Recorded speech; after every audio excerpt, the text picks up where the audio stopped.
بشنو از چون حکایت می کند وز جدائی ها شکایت می کند. کرے ناخا چه باشد خاطرش کہ بجا آرید احسان و برش. اونٹنی کا بچہ کس کی مثال ہے؟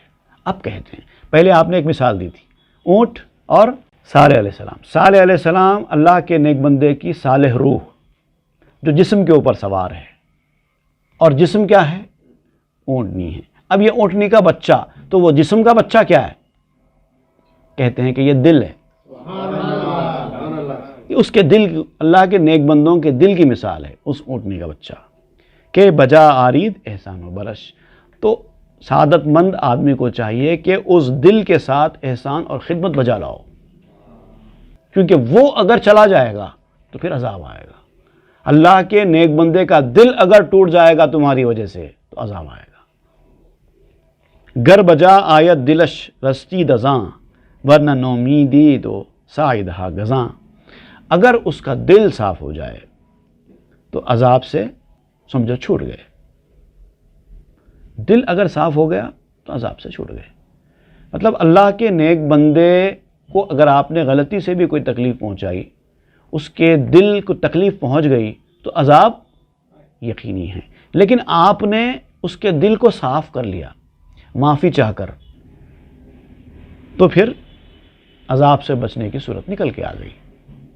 ورنہ نومیدے تو ساعدہا گزاں، ورنہ ناامیدی اور حسرت، ناامیدی اور حسرت زدہ ہو جاؤ گے. کوئی اور راستہ نہیں نکلے گا بچنے کا.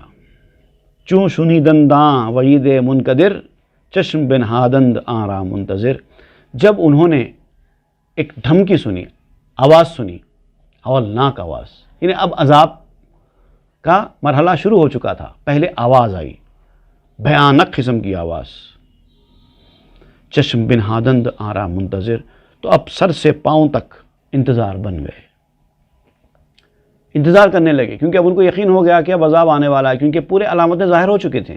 صالح علیہ السلام نے بتائی تھی، چہروں کے رنگ کی تبدیلی ایک کے بعد ایک، اس کے بعد اب آواز آنا شروع ہو رہی ہے.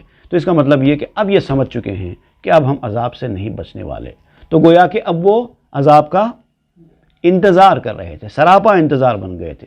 چشم بن ہادند آرا منتظر، کاسٹ ڈاؤن دیر آئیز کہتے ہیں نا، بہت زیادہ انتظار کرنے کو راہوں میں پل کے بچھانا. ہمارے اردو پہ محاورہ، انگلش میں کہتے ہیں کاسٹنگ ڈاؤن آئیز. وہ کیفیت ان کی ہو گئی تھی.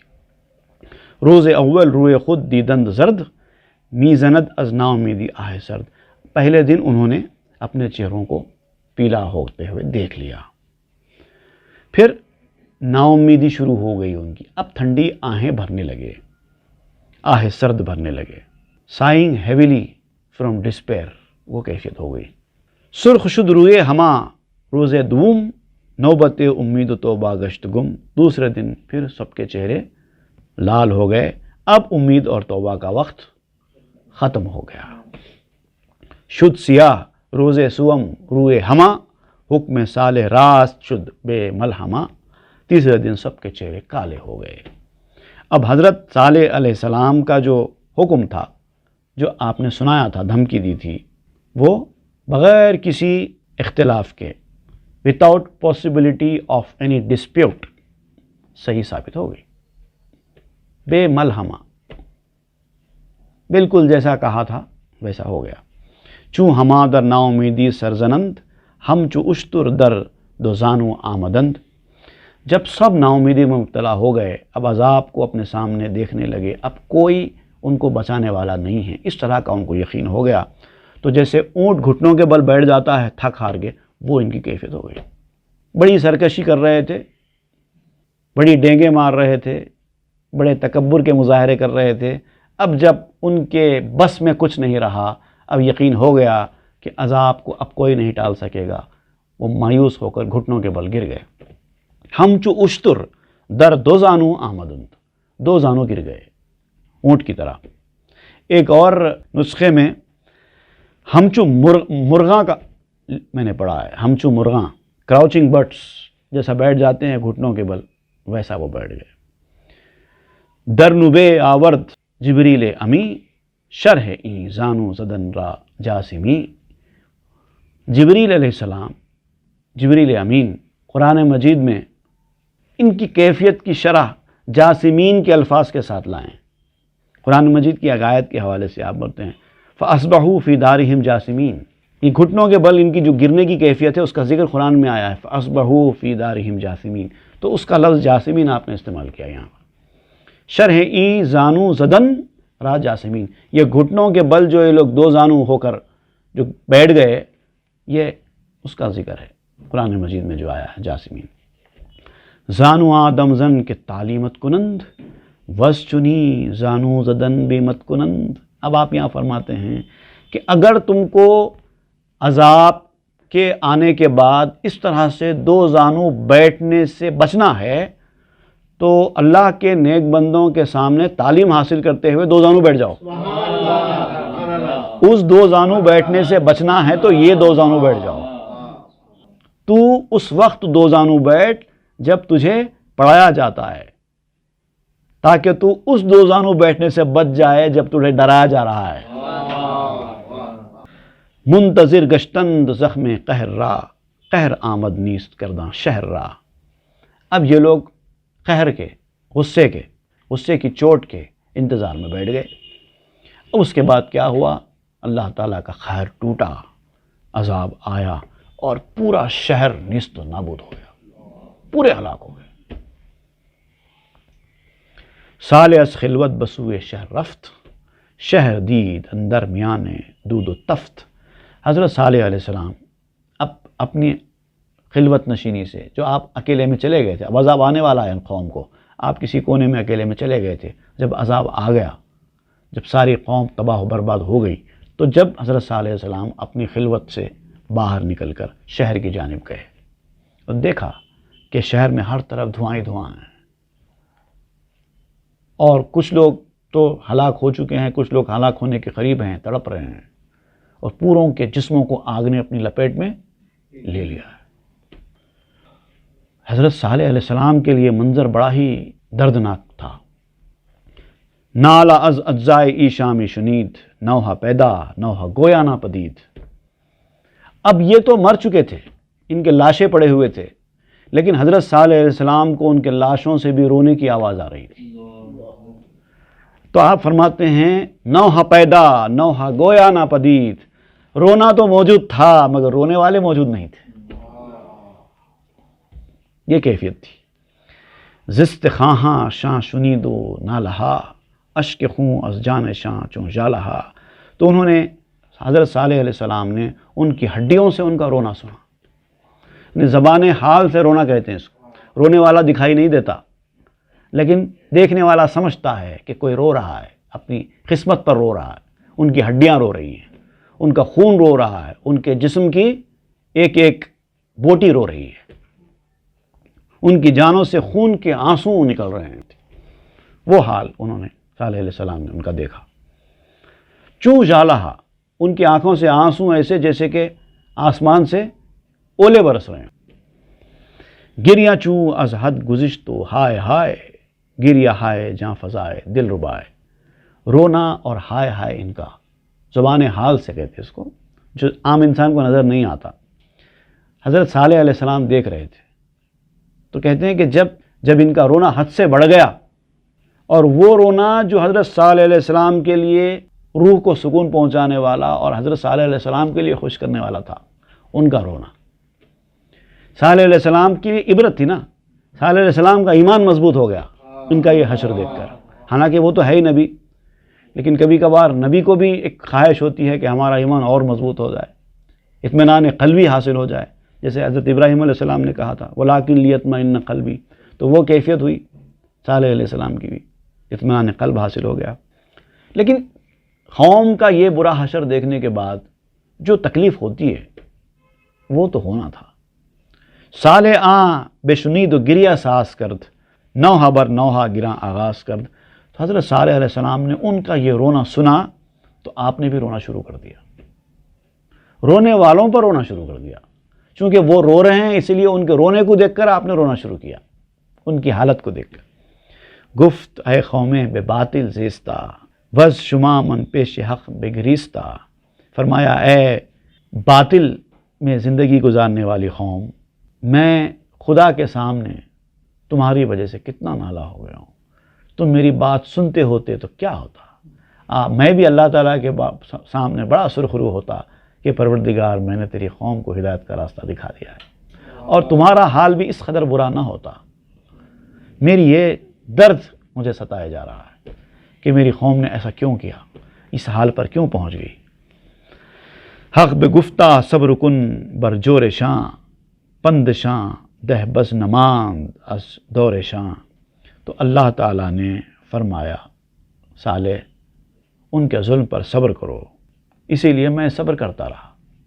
اب اپنے آپ کو تسلی دے رہے ہیں صالح علیہ السلام کہ اس وقت میں نے تمہاری سرکشیوں کا جو معروضہ اللہ تعالیٰ کے پاس رکھ رہا تھا تو اللہ تعالیٰ نے مجھے یہ کہا تھا صالح ان کی اس ظلم پر، ان کی زیادتیوں پر، ان کی سرکشیوں پر صبر کرو، اور تم اپنی نصیحت ان کو جاری رکھتے رہو۔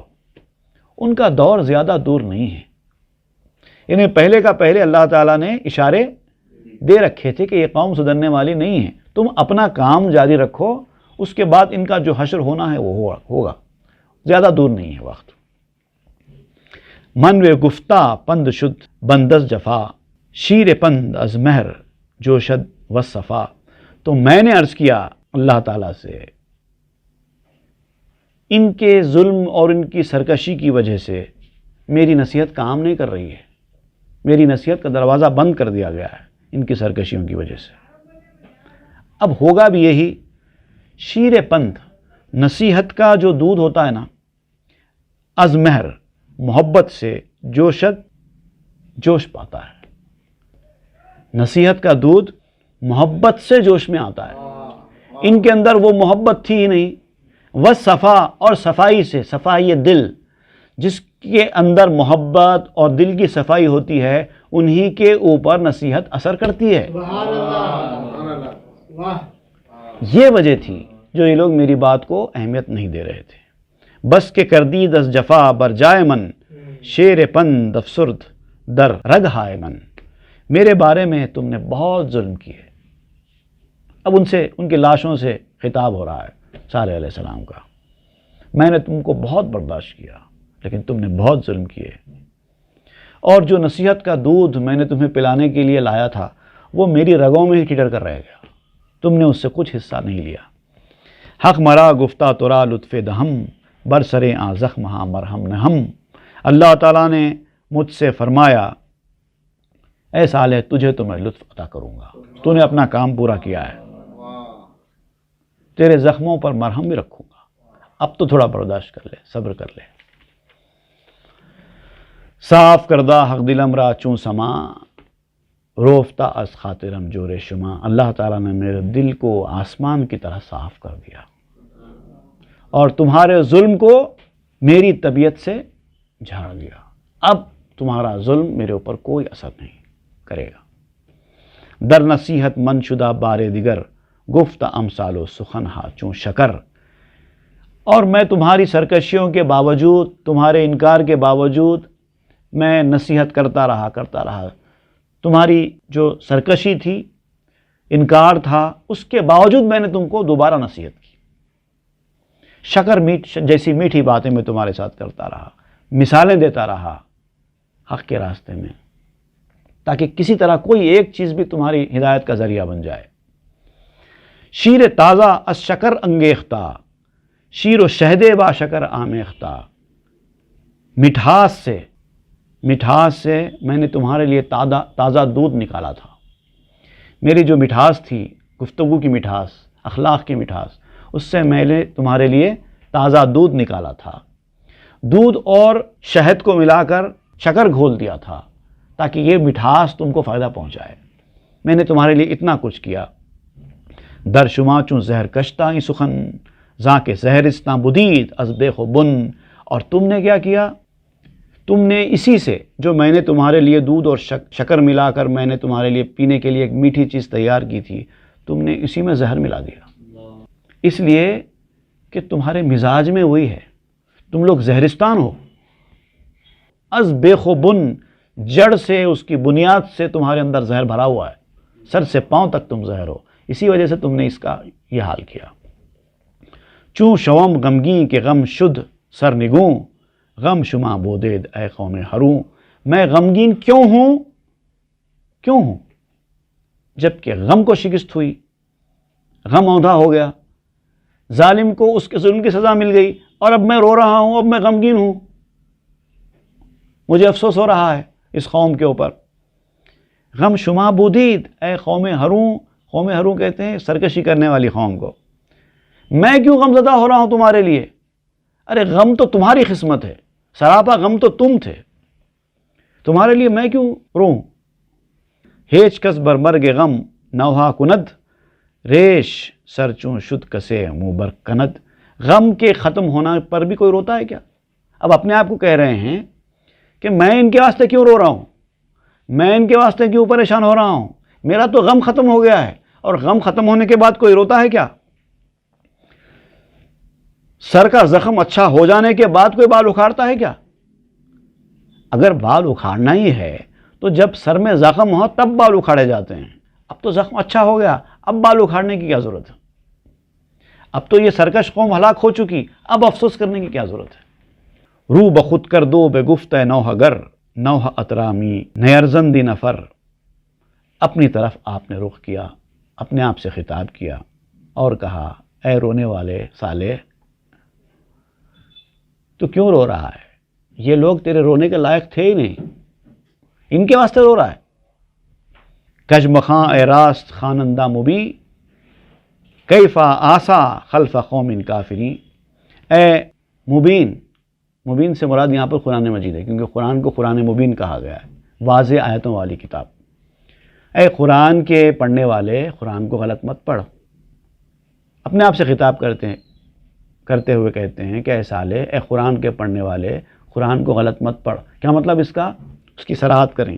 کیف آسا خلف قوم کافرین، کافروں کی قوم پر غم خاری کیوں کرتا ہے؟ یعنی کافروں کی قوم پر، ظالم قوم پر بربادی آنے کے بعد تیرا غم بالکل ایسے ہی ہے جیسے قرآن پڑھنا اور غلط پڑھنا، کیوں کرتا ہے؟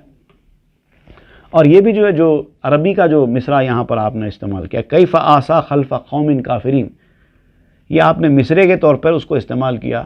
اس کے بہت سارے الفاظ جو ہیں قرآن مجید کی ایک آیت کا ٹکڑا ہے، اور وہ بھی قریب قریب اسی طرح کی آیت ہے۔ شعیب علیہ السلام کی زبان سے اللہ تعالیٰ نے یہ کلمات ادا فرمائے۔ فتولی عنہم، سورہ الاعراف آیت نمبر 93، فتولی عنہم وقال یا قوم لقد ابلغتکم رسالات ربی ونصحت لکم، تو ان لوگوں نے شعیب علیہ السلام سے روگردانی اختیار کی، جب سرکشی اختیار کی شعیب کی قوم نے، تو انہوں نے اپنی قوم سے خطاب کرتے ہوئے کہا تھا کہ میں نے تم کو اللہ کا پیام پہنچایا ہے، اپنے رب کا پیام پہنچایا ہے، وہ نصحت لکم، میں نے تم کو اچھے راستے کی طرف نصیحت کی ہے، اس کے بعد بھی تم سرکشی کرتے ہو۔ سارے انبیاء کرام کا قریب قریب ایک ہی معاملہ رہا ہے۔ فَكَيْفَ آسَىٰ عَلَىٰ قَوْمٍ كَافِرِينَ، تو اب ایسے کافر اور نافرمان لوگوں پر غم میں کیوں کروں؟ ان کے ساتھ وہی ہوا جو انہوں نے سرکشی کی تھی، اب مجھے غم کرنے کا کیا ہے؟ تو جو کلمات شعیب علیہ السلام نے استعمال کیے، فَكَيْفَ آسَىٰ عَلَىٰ قَوْمٍ كَافِرِينَ، قرآن مجید کی اس آیت کے کافی الفاظ آپ نے استعمال کیے، کیف آسا خلف قوم کافرین، اسی کو مصرے میں بٹھایا۔ کیوں غم خاری کروں، کیوں کروں؟ بعض اندر چشم خود او گریہ یافت، رحمت بے علت بروئے بتافت، پھر صالح علیہ السلام نے اپنی آنکھ میں جو رونا محسوس کیا، جو آنسو آپ کی آنکھوں سے نکلے، تو اللہ تعالیٰ کی رحمت نے ان کے اوپر تجلی کی۔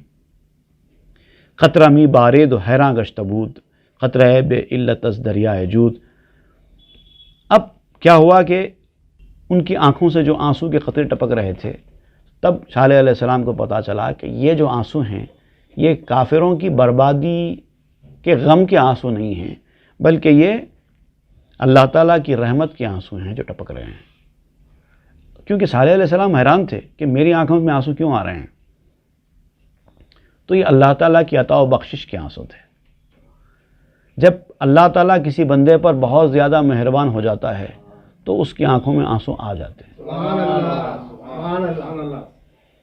یہ دریائے جود ہے، یہ اللہ تعالیٰ کی رحمت کا دریا ہے. وہاں سے وہ قطرے نکل کے آتے ہیں. سبحان اللہ. رونے والے آدمی کی آنکھوں سے جو آنسوں کے قطرے ٹپکتے ہیں وہ دراصل اللہ تعالیٰ کی رحمت اور اس کی بخشش کے دریا سے آتے ہیں. سبحان اللہ، سبحان اللہ، سبحان اللہ. اخل او میں گفت کی گریاز چست بر چنی افسوسیاں شاید گریست. ان کی عقل کہتی تھی صالح علیہ السلام کی آخر یہ رونا کس وجہ سے ہو رہا ہے، ایسے ظالموں پر کیوں رونا چاہیے. بر چمی گری بے گوبر فیل شاں بر سپاہے کی نئے بد نال شاں. کس چیز پر روتے ہو، کیوں رو رہے ہو، اس طرح وہ اپنے آپ سے سوال کر رہے تھے. کیوں تم ان شریر لوگوں کی فوج کی ہلاکت پر رو رہے ہو، اس طرح ان کے دل میں بات آ رہی تھی. بر دل تاریک پر زنگار شاں بر زبان زہر ہم چمار شاں. ان کے زنگ آلود تاریک دل پر کیوں رو رہے ہو. ان کا تو دل زنگ آلود تھا، تاریک تھا، اندھیرا تھا ان کے دل میں. ان کی سانپ جیسی زہر آلود زبان تھی جو اپنے زبان استعمال کر کے تم کو تکلیف پہنچایا کرتے تھے، حق کے خلاف بولا کرتے تھے. اس کے اوپر کیوں روتے ہو. اس طرح سے صالح علیہ السلام سوچتے تھے. بردم و دندان سگ سارانہ شاں بردہان و چشم کشدم کھانا شاں. ان کے کتوں جیسے دانتوں اور ان کے سانس پر، ان کے منہ اور ان کی آنکھ پر جو بچھوؤں کا گھر تھے، زہر اس کے اندر بھرا ہوا تھا، ان کی ہلاکت پر کیوں رونا. بر ستیز و تسخر و افسوس شاں شکر کن چوں کرد حق محبوس شاں. ان کی جنگجوئی، ان کا تمسخر، ہنسی اڑانا، لڑنا، مارنا، ظلم کرنا، یہ کوئی بھی چیز اس میں ایسی نہیں تھی جس کی وجہ سے ان کے ساتھ کوئی ہمدردی کا معاملہ کیا جائے، ان کی تباہی پر رویا جائے. شکر کن چوں کرد حق محبوس شاں. اللہ تعالیٰ کا شکر ادا کرو کہ اللہ تعالیٰ نے ان کو پکڑ لیا ہے. اب یہ وقت آ چکا ہے. دست شاں کش پائے شاں کش چشم کش مہر شاں کش شلح شاں کش خشم کش. ان کے ہاتھ ٹیڑے، ان کے پیر ٹیڑے، ان کی آنکھیں ٹیڑھی، ان کی محبت ٹیڑھی، ان کی دوستی ٹیڑھی، ان کا غصہ ٹیڑھا. ایسی قوم تھی وہ. از پہ تقلید و از آیات نقل پا نہادہ برسریں ای پیر عقل. تقلید اور منقول کی کہانیاں ان کی زندگی کا جز بنی ہوئی تھی. صرف دیکھا دیکھی، تقلید کہتے ہیں دیکھا دیکھی کچھ عمل کرنا.